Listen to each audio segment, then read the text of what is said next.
on the day before it was announced in the Sentinel, I had a phone call from the Sentinel, some man at the Sentinel, and he said, it's going to be in the Sentinel tomorrow about your award. He says, can I send a photographer down to take a picture? So I said yes. So I put my scout uniform on. I thought, well, I'll have it done in scout uniform. He said, you'll be invited to a very nice meal, three-course meal. He says, it's a very posh affair. That I was able to take my children, the two girls. One came from Scotland, the other from Bury St Edmunds, and then Martin from Hanford. By the way, he says, you'll find a big picture of yourself in there. He says, if you want it, you can take it home when you're finished. Then there it is.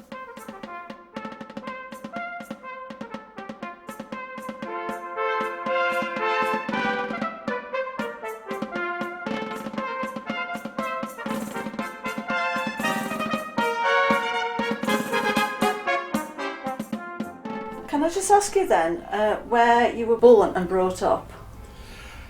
Well, I was born in Hanford, in High Street, actually. Yeah. And what brought your family here, your parents? Well, in 1836, I understand that the Duke of Sutherland went round to the Scottish stonemasons and asked them if they wanted to come to Trenton to rebuild Trenton Hall. And my great-great-grandfather, he was 24 years old at the time, and he'd just come out of his apprenticeship. They came from a village in Scotland called Cleash, and it's very near to Kinross, and he volunteered to come down, which he had to walk down. He walked down with another man, but when they got to the Lake District, the man was fed up of walking, and so he said, I'm going back again. So my great-great-grandfather carried on his own, and he came and got a lodging in High Street, Hanford. And also he got a job on the rebuilding of Trenton Hall, which lasted 4 years. At the end of the 4 years, he got married. He got married to the daughter where he was lodging. And they had 8 children, 6 boys and 2 girls. Right. Most of the boys became stonemasons. He actually worked on rebuilding of the church after that, and that, I think, lasted another 4 years. Then he started up on his own in business. Did your father, was he actually called up during the war? Did he go to serve in the First World War? My father, yes. Because he had 2 brothers killed in the war, in the 1914-18 war, he felt as though he'd got to go and take some revenge somewhere, and so he volunteered, and he joined what was known as the Montgomery Yeomanry at that time. Anyway, after they'd done their initial training in the army, they were told that they were going to have the horses taken from them and given bicycles, and so there became a bicycle corps then. Anyway, now he was due to go out to France, and they went down to, I think, Aldershot, and before they went out, every soldier had to be examined to be A1, to be properly fit. And my father was told to report to the dentist the next morning at 9 o'clock, which he did. He went to have his teeth attended to before they went out, and when he went back to his billet, the regiment had gone overseas. And so he then was transferred to Oswestry, where I think he spent the rest of the war. Your 2 uncles? Yes. who'd already died in the war. Yes. Where did they die? Do you know anything about them? Well, yes, Ypres is it? Ypres, yeah. Ypres. One was the Somme, one at Ypres, Ypres, yeah. I've got a photograph of him in there. So are they on a memorial in Hanford somewhere? Yes, they're on the War Memorial in Hanford Church. They're in Hanford Church. Because the family were based and living in Hanford at the time. Yes. So presumably your dad was already married. Your parents were. Oh, my father was married at that time. Already married before. Yeah. So what did he spend his time doing in Oswestry? All he did, I think, after that was training. So that he helped with training. He helped with training. He either helped with training or was trained all the time. But he wasn't in combat. No, he didn't fight. No. Now I've got a question here about Uncle Jack. This is your dad's brother. Yes. I think he was a younger brother, actually.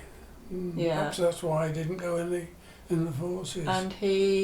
But it could be that the job he was doing with the blacksmith down on Park Drive was considered to be important to keep him here. Because some men were exempt, weren't they? Because they were doing important work. Essential work. They used to bring the horses to Trenton Park. Yeah. They were all in the park there. Yeah. And then they were, I suppose it was preparing them to go to France. Yeah. Well, as I think you probably told me this, that they had to obviously get the horses ready to go to France. Yes. But also they had to get Mr. Clay had to train some of the men in how to shoe the horses so that they could go with the horses over to France, I think. Yeah. So there was like a school going down there where they were training people. Yes.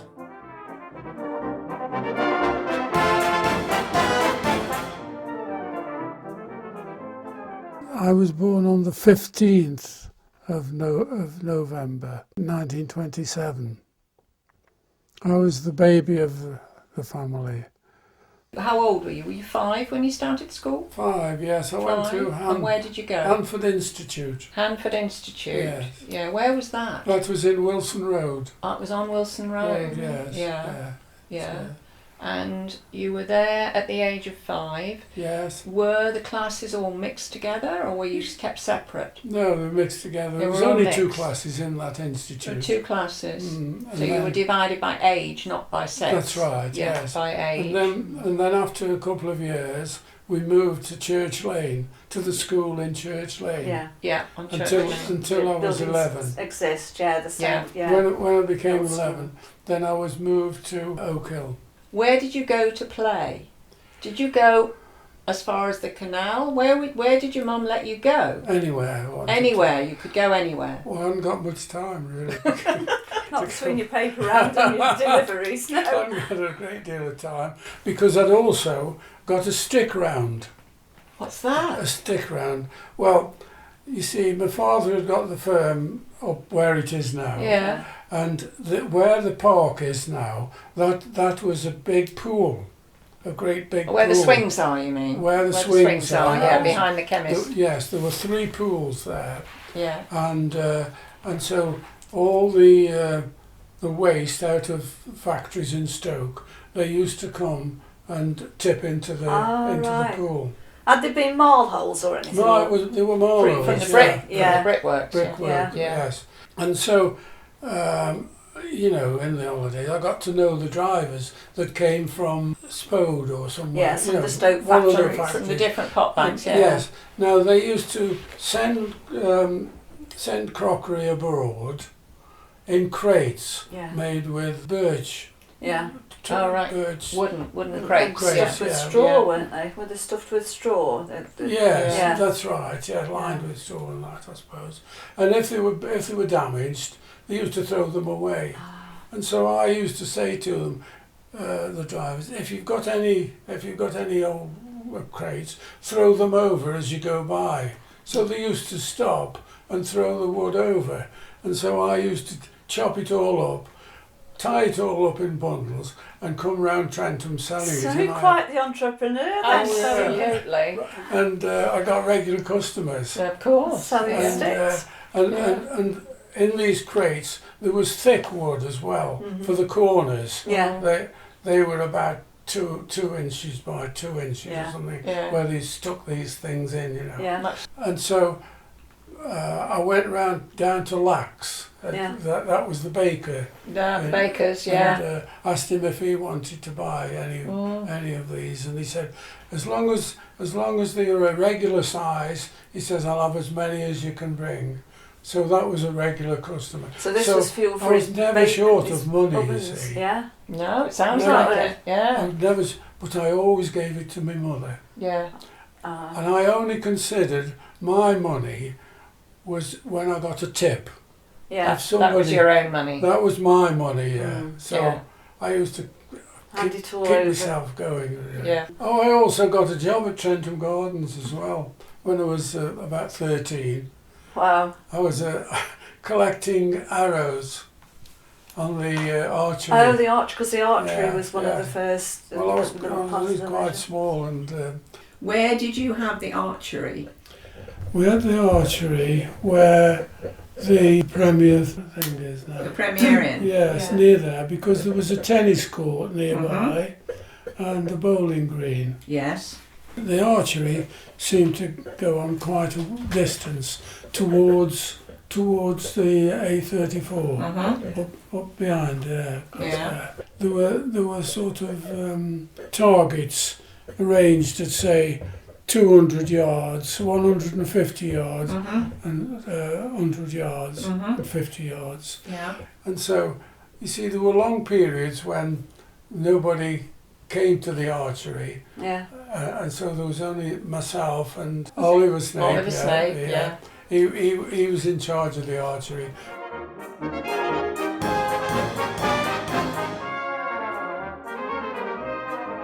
It wasn't busy all the time. Sometimes, if it wasn't a very nice day, nobody wanted to shoot arrows at targets. And so it was then that I started to shoot arrows. And I shot up thousands of them, and so you could become very proficient. And so when it was very nice, Mr. Snape would say to me, "A few people come in, Wilf, a nice day. Just go and shoot a few arrows." So I could shoot them at these targets every time.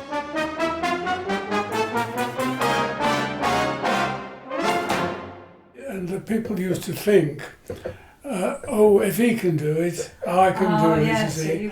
And I could hit the targets, quite easily. After you've shot about 1,000 arrows, you can hit targets easily. So that's what you were doing in between, picking them up when there were no people around. When nobody there, yes. Yeah. But I only had that till I was about 14.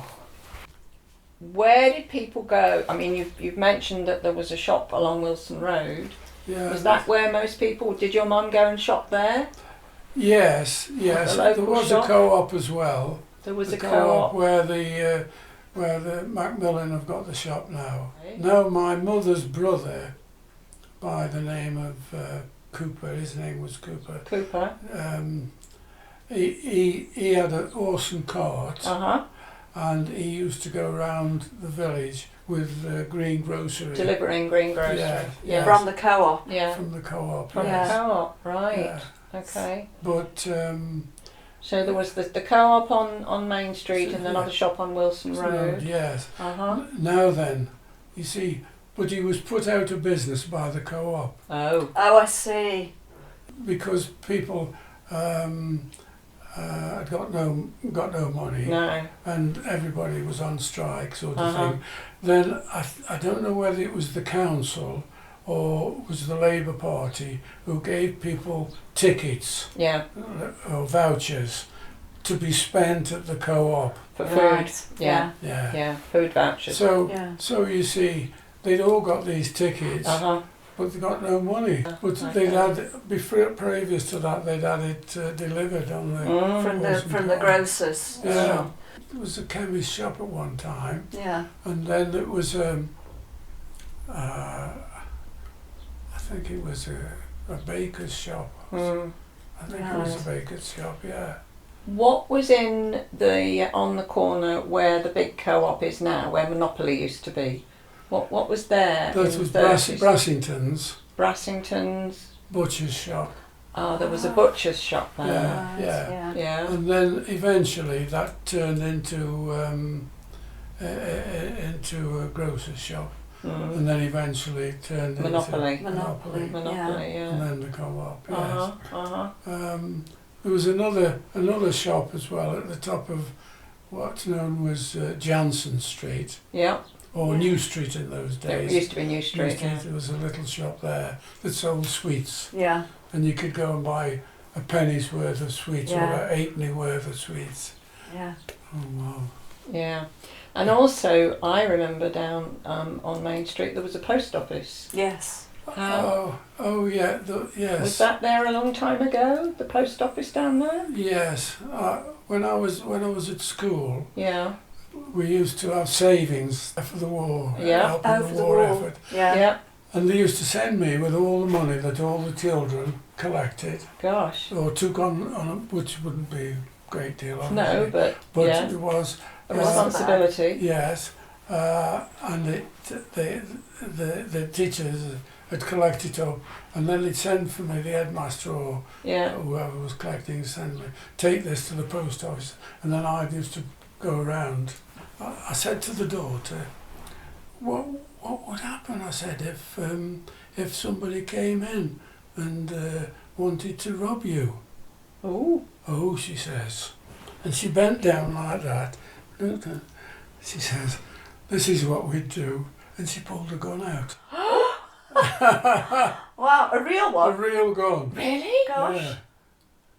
Oh. She says that's how her father would defend them, put it back again. Wow. Not a lot of people Imagine that knew now. that. Yeah. Leave that out, yeah. I know. Oh. Okay.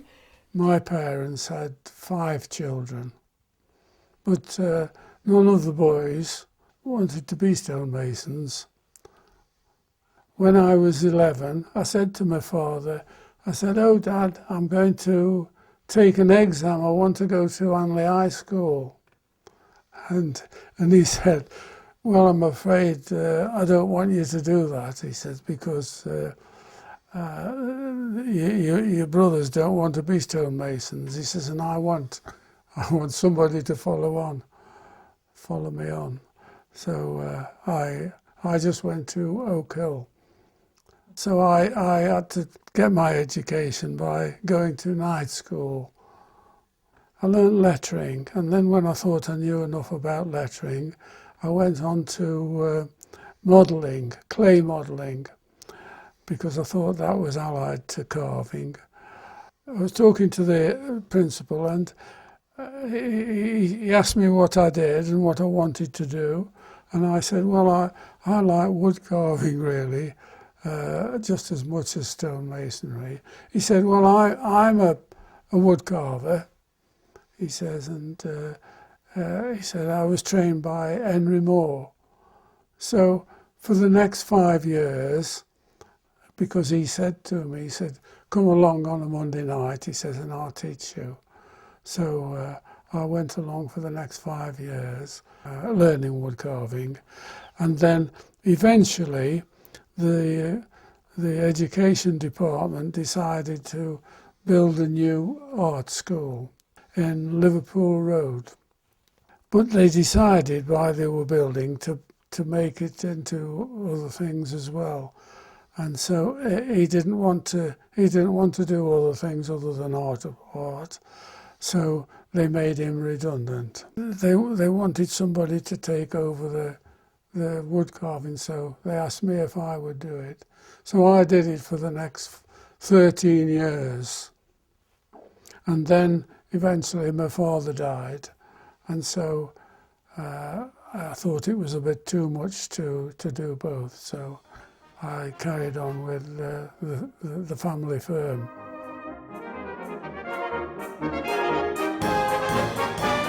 So how old were you when you started working? Well, I started at 14. And you went straight into the stonemasonry? No. Not straight away?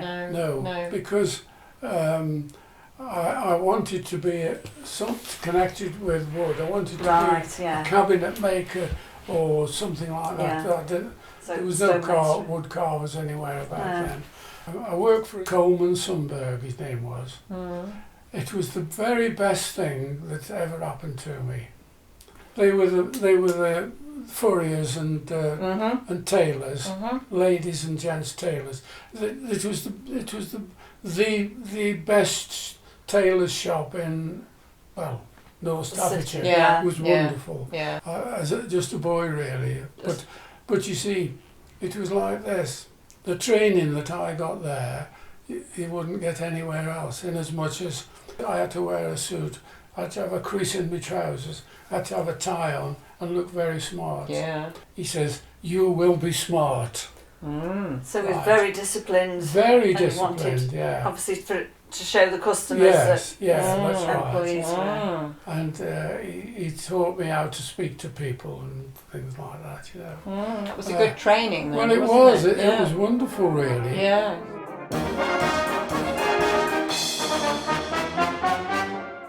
I joined the Scouts when I was 10, being told that there was a Scout troop in the village by the teacher. It was just before the war.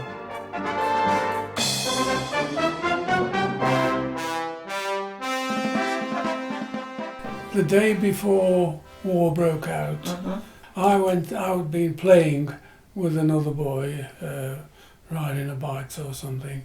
And when I got home, my father said, he said, a scout has been here after you.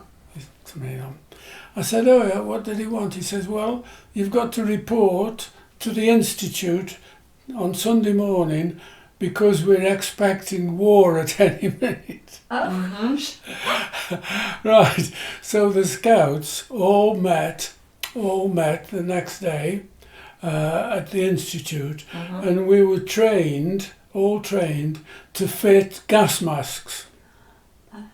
And either we were trained to do that or to run messages, to take messages, because that was an ARP centre as well, Air Raid Precaution Centre at Hanford in Wilson Road there.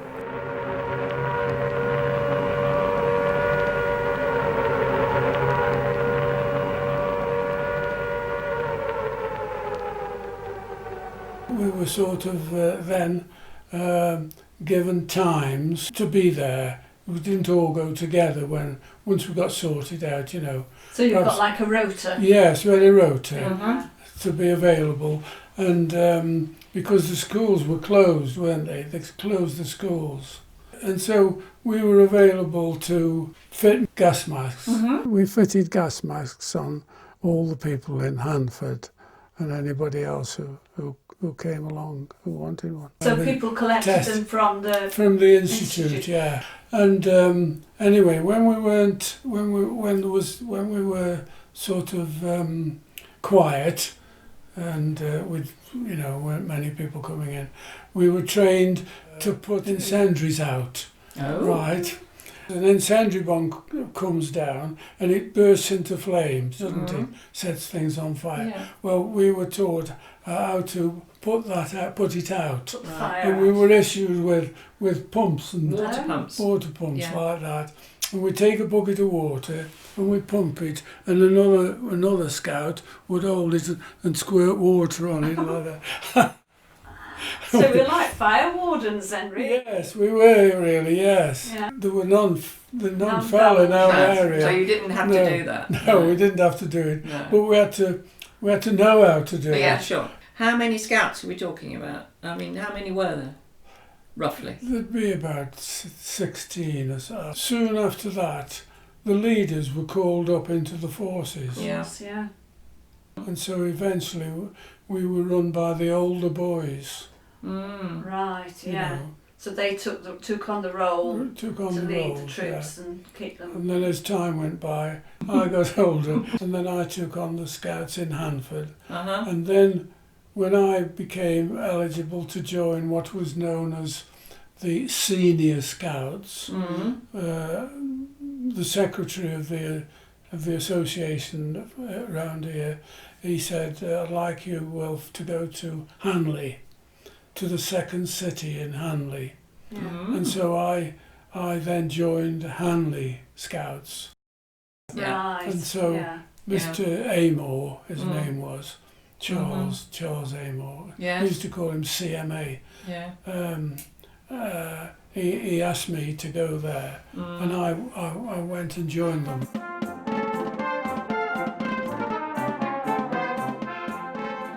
I never liked my name. I never liked Wilf. I didn't like Wilf as a name, and my parents only gave me one name. And so when I got there, the leader of the Scouts then said to me, he said, "What's your name? Come in, and what's your name?" I said, "Well, it's Wilf." "Oh," he says, "not another Wilf." And I thought, well, I felt at home then. because there were 2 or 3 other boys and they were all named Wilf. It was a very good troop, and Yeah. we got a campsite at Tittenser Woods. Now we were given a complete farmhouse and buildings. This for the Scouts to go and do what we wanted there, and so we used to go camping every week. Did you go on bikes or did you walk? Oh to yes, Tittenser? we went on bikes. You went on bikes to bikes, Tittenser, yeah, bikes, yeah. Lovely. So that if we went on holiday, we went on bikes. Yeah. You know, we go to Beaudesert for a week, Yeah. or kind of we go to Snowdon Yeah. for a week, or something like that. Yeah. You know. And you all went on bikes. Oh, we always went on bikes. Yeah. Yes, that was wonderful, really. On Sunday, the 7th of April 1963, exactly a week before Easter Day, the Chief Scout, Sir Charles Maclean, paid his first visit to Kibbleston Camp. We were privileged that in spite of a heavy programme, he found time to visit North Staffordshire.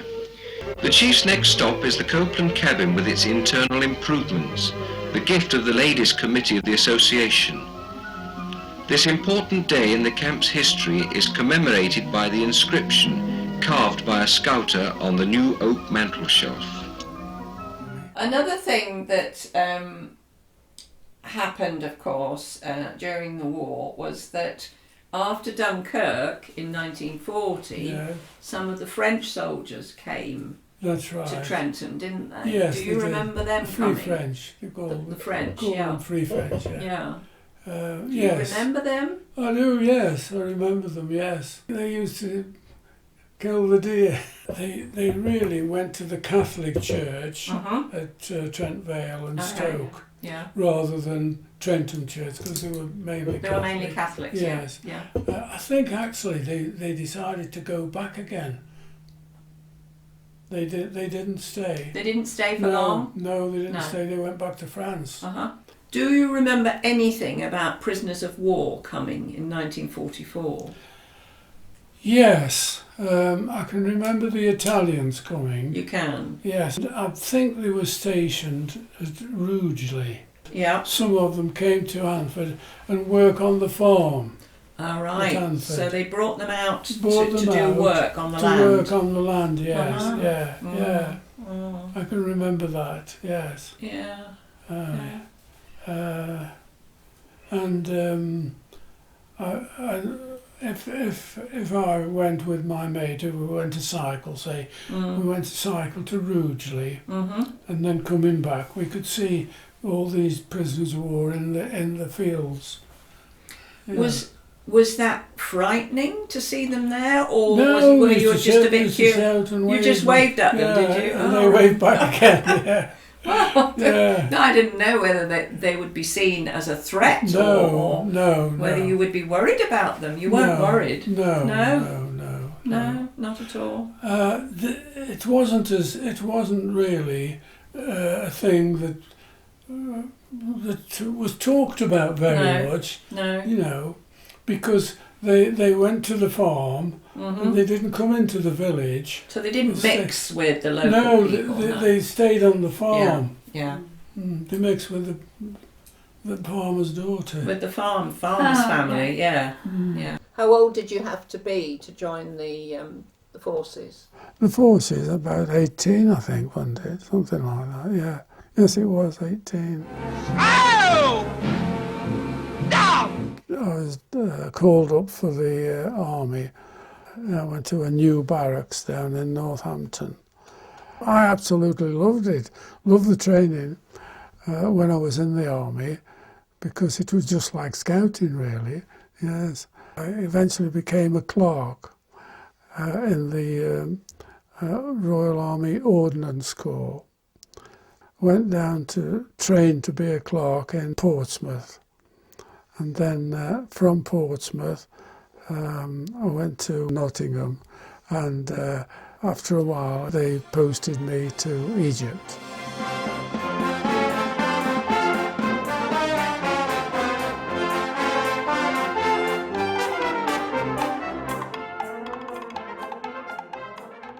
So when I was in Egypt, the officer came knocking on the door because they weren't allowed to come in. Officers, nobody could come in our office. He says, "Is there anybody here who can ride a motorbike?" So I said, "Yes, anything to get out, you know, in the out desert." of the office. We were in the desert, in the Sinai desert. Mind you, there was a minefield round and everything. But still, it was about 5 miles across, you know, very big. And he got this message to take over to somebody 5 miles away, you know. So he says, right, he said, just go and draw a motorbike, he says, and then come to me. So got this motorbike, started it up and went. And there were roads in the camp, you know, of course, so we're going down this road, and there was a lorry coming. And I thought, the fool, he's on the wrong side of the road. So I peeled off and went onto the sand, you see, and let him go by. And I thought, oh, these Egyptians on the wrong side of the road, so I'll go a bit further. Same thing. I peeled off. And I suddenly realised it was me that was... You that was on the wrong side of the road. So we get to a roundabout and didn't know which way to go around it. Which way to go Anyway, around the opposite. So anyway, I delivered the message. Delivered the message without any accident, and then just a little incident, you know. Yeah. Oh, that was quite funny, really.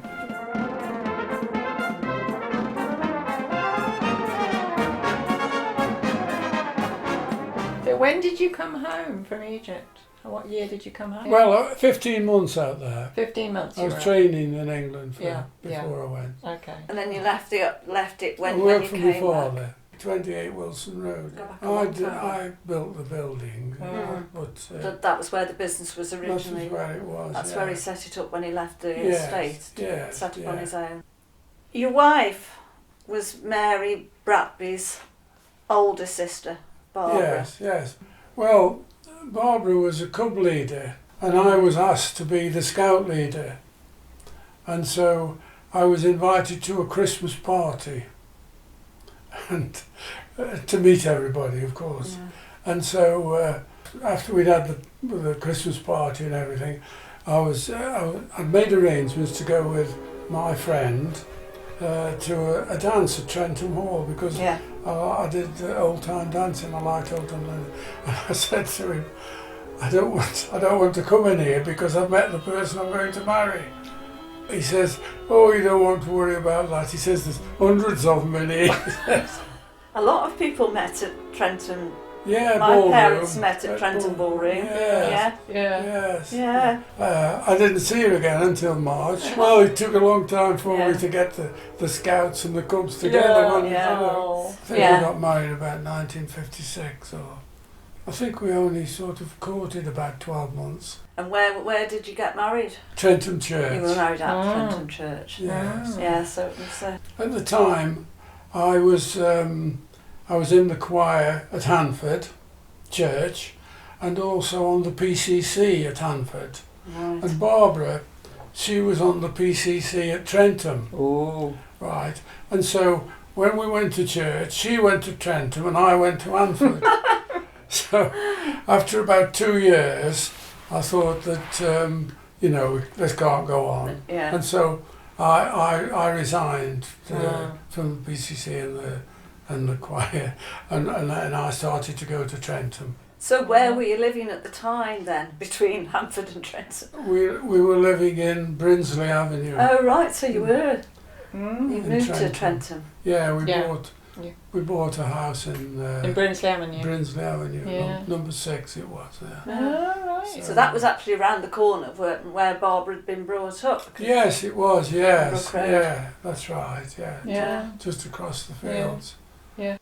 Wilf, in the many years that you've been working as a stonemason, are there any major jobs, any particular jobs that stand out for you that you remember? Yes, there's one particular one where I moved Queen Victoria's statue from the Brampton down into the Queen's Park in Newcastle.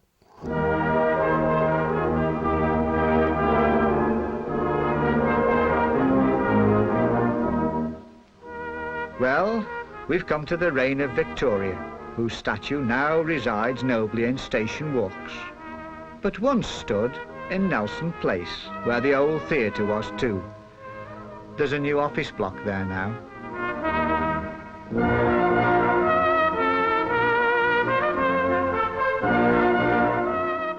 Looking as we are at Queen Victoria's statue, the mind inevitably goes back to the heyday of Newcastle, the late Georgian and early Victorian times. It was put by my uncle, actually. It was taken from the centre of Newcastle because they wanted to widen the road in one of the roundabouts, and so they decided to put it in the Brampton in a sort of little field where nobody ever went to see it. But the Civic Society in Newcastle decided that they wanted the Queen back in the town. So they asked me if I would move it, and I said yes, I would, because my uncle who moved it told me how they'd fixed it and what they'd done. And so I had to get some Lewises. Now, Lewises are little metal things that you fit into a stone, and you can lift the stone up, and it'll lift big weights. And I estimated that it was about 6 tons in weight. So I hadn't got any Lewises that would pick 6 tons. So I tried everywhere. Eventually I tried America, and they got them. I got a book of supplies, actually, from an American supplier, and there were these Lewises in there. And so anyway, I sent to America and got these, was able to move it. I don't think the council wanted it moved, really. It was only the insistence of the Civic Society that kept it going. Because when we were organising it, they said, come and have a meeting. And I thought, well, what are they talking about this for? It's a nothing job sort of thing. We do it every day sort of thing. And they wanted to know every little tittle-tattle about everything. And then they'd say, well, we've done enough this week. We'll come next month or something. And they kept on. And time was going on. I said, if I don't get permission this today, I said, I'm giving it up. I said, I've lost all the profit. All the profit's gone out of the job. So they didn't give it to me. And then they said, oh, righto. And then after a while, they couldn't get anybody else to do it. And so they came back to me. And I said, well, look, I'm not having all this messing about again, because they said they would find out, because they asked me, first of all, where I should put it. So I told them where I should put it, which is where it is now. Anyway, and so they said, well, we'll have to find out if there's any gas, electricity, and all water and all that. And so we went for about 3 months trying to find out all that. And so, anyway, I told the Civic Society that we couldn't get to know whether there's any water or anything or electricity underneath where it was going. And this man says, well, I'll find out. And so the Civic Society man, he rang up all the 3 places and there was nothing there. So when they went the next week, I said, look, it's only taken 1 phone call, to find out all these things, whether there's any services there. And so eventually they said, go ahead with it. So I did. Did you have to do any repair work to the statue, or did you just move it as it was? Yes. Well, we didn't actually do any repairs. It had got stone steps underneath it. And so I had to supply all the new stone steps as well. So that was the repair. I had to clean it and gild all the lettering that was on the monument. Anyway.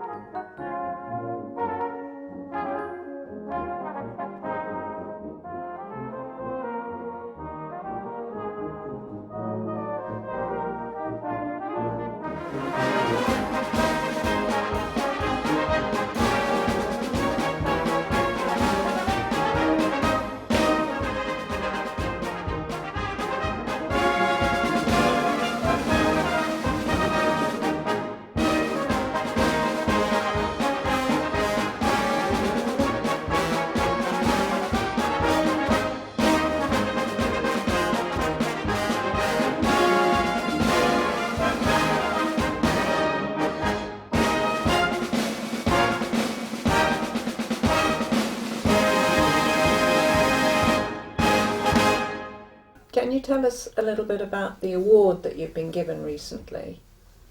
You've been given an award this year. Yes. Well, I can only tell you that how I came to get it, really. I was at a Freemasons meeting and I was talking to this man who said we were just having a meal, and he said, what have you done in your life, Wilf? And I said, well, I've done scouting. He said, oh, what have you done? I've said, well, I've had a troop for this time, and then eventually, after I was scout leader for 13 years, and then I became a commissioner in the Scouts, and I was commissioner for about 50 or 60 years. Anyway. And so he said, right, he says, well, I think, he says, I'd like to write it down, Wilf. So I said, okay. He said, and then I'll put it forward for you. So he asked me to write the scouting life down, what I'd done and everything, and how many years. And then he sent me a copy, asked me if it was okay, and I said yes. And then he sent it off, and eventually they wrote back again and said it might take 18 months for it to get anywhere, for us to hear anything about it. And so, and then when we did hear, it said that I'd been awarded the BEM, British Empire Medal, and so and next Wednesday it's going to be awarded at the council offices in Stafford, and I can take 30 people along, so I'll take 30, but 20 will come. 20 or so will come, yeah.